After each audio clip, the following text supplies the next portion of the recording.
Bonjour à tous, c'est Émilie et bienvenue dans cette nouvelle vidéo. Aujourd'hui, dans cette vidéo, j'aimerais aborder les modalités ou les points qui sont importants à savoir ou à négocier auprès du banquier quand vous allez lui demander votre prêt immobilier. Et dans cette vidéo, on va plus particulièrement parler du différé. Alors, il existe deux types de différé, le différé partiel et le différé total. Le différé partiel, qu'est-ce que c'est? C'est en fait tant que vous n'avez pas débloqué la totalité du prêt que vous avez demandé, alors vous ne remboursez que les intérêts d'emprunt. Vous ne remboursez pas de capital. Donc en fait, ça vous fait des mensualités qui sont quand même malgré tout moins élevées que si vous aviez tout à rembourser.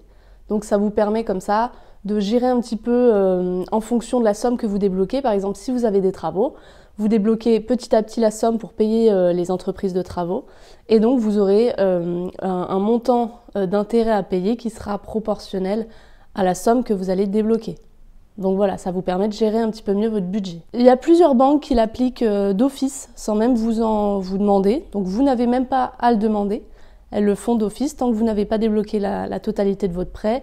Voilà, le différé partiel s'applique. Donc le différé partiel, c'est bien quand vous avez des travaux, puisque vous gérez petit à petit le déblocage de votre prêt. Mais quand vous n'avez pas de travaux et que le bien est déjà loué, alors il peut être intéressant éventuellement d'emprunter une petite somme de travaux lorsque vous demandez votre prêt, donc 5 à 10 000 euros de travaux pour par exemple repeindre 2 appartements, qui vont vous permettre donc lorsque vous allez signer l'acte authentique de vente, vous allez débloquer donc votre prêt pour le montant d'achat, éventuellement les frais de notaire si vous avez réussi à les faire financer, mais vous gardez une petite somme, donc 5 à 10 000 euros bloqués de votre prêt, et comme ça, vous ne payez pas de capital et vous ne payez pas la totalité des intérêts. Donc ça vous permet de temporiser un petit peu et éventuellement de vous faire un petit peu de trésorerie en attendant puisque les mensualités ne seront pas pleines. Sachez que le différé partiel, ça peut durer jusqu'à 3 ans.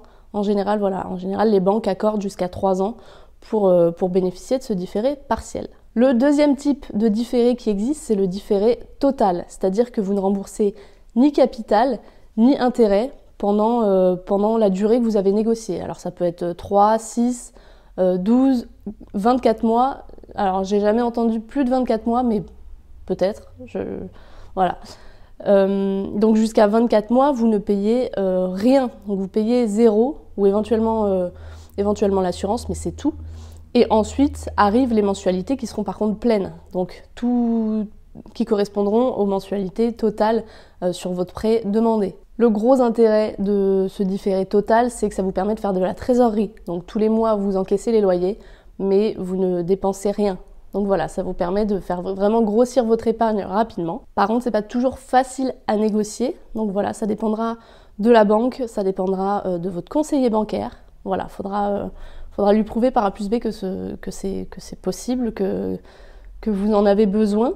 Donc en général, c'est quand même bien plus simple d'obtenir un différé total quand vous avez des travaux, puisque du coup c'est plus justifié. Voilà, vous dites voilà, j'ai tant de mois de travaux, donc j'aimerais bien ne rien payer pendant la durée des travaux, puisque je ne toucherai rien en loyer, et décaler ça.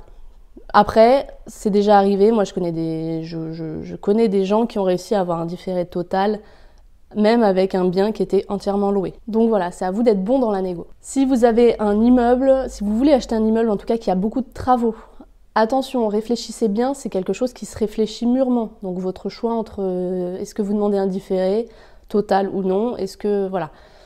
Parce que, je ne sais pas, si vous avez un immeuble avec 6 appartements entièrement à refaire et que vous arrivez à obtenir un différé total de 6 mois, ok, vous gagnez 6 mois, mais par contre, il y a quand même peu de chances que vos travaux ne durent que 6 mois.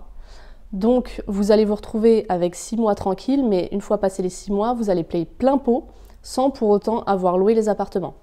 Donc, attention, c'est un calcul à faire, réfléchissez bien. C'est vraiment un levier qui peut être très puissant puisque vous pouvez vous faire beaucoup de trésorerie, mais ça peut être quelque chose aussi qui peut vous mettre dans l'embarras parce que, imaginons que vous avez un retard de travaux de je sais pas, 1 an, imaginons, hein, ça peut arriver malgré tout, vous avez un différé total de 6 mois et au final vos travaux durent 1 an et demi, et donc pendant 1 an vous allez devoir sortir votre mensualité sans pour autant avoir de loyer. Donc réfléchissez à la cause. Là j'ai pris un petit peu un cas extrême, mais voilà, pour vous dire vraiment réfléchissez à ce que vous allez vraiment demander. C'est pas je fais un différé total pour faire un différé total. et parce que j'aimerais bien. Non, parfois il vaut mieux avoir un différé partiel qui dure 3 ans et qui vous permet d'échelonner petit à petit les paiements, mais d'avoir des mensualités réduites plutôt que 0 mensualité pendant X temps et bim d'un coup tout en totalité alors que vous n'aurez pas de rentrée d'argent. Voilà, donc attention malgré tout, faites vos calculs avant de demander quoi que ce soit à la banque. Personnellement, j'ai jamais demandé de différé total. Pourquoi ? Parce que c'est pas toujours évident. En fait, le différé partiel m'allait bien, donc j'ai pas demandé de différé total. Après, c'est vrai que je préfère privilégier certains critères autres que le différé, par exemple la durée, qui est pour moi l'élément le plus important à négocier lorsqu'on fait une demande de prêt. Donc je préfère négocier sur la durée plutôt qu'avoir un différé total qui n'est pas toujours évident à demander, surtout quand on a une situation un petit peu compliquée.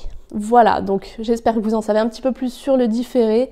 Donc voilà, réfléchissez bien avant d'aller devant votre banquier, ce que vous souhaitez vraiment lui demander. C'est à vous aussi de savoir ce que vous voulez, c'est-à-dire que si vous lui demandez un différé total de 1 an et qu'il vous dit non, je peux vous proposer que 6 mois, voilà, faut que vous sachiez si 6 mois ça vous va ou si ça vous va pas, et si vous dites oui ou non, voilà, faut que vous sachiez, il faut que aussi montrer au banquier que vous avez réfléchi au truc et que votre dossier, vous le connaissez, vous le connaissez par cœur.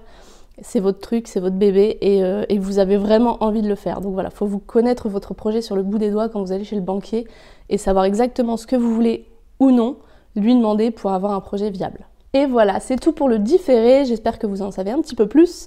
Si vous avez aimé cette vidéo, n'hésitez pas à mettre un petit pouce bleu, à vous abonner à ma chaîne si ce n'est pas déjà fait. Et moi, je vous retrouve dans une prochaine vidéo. Salut!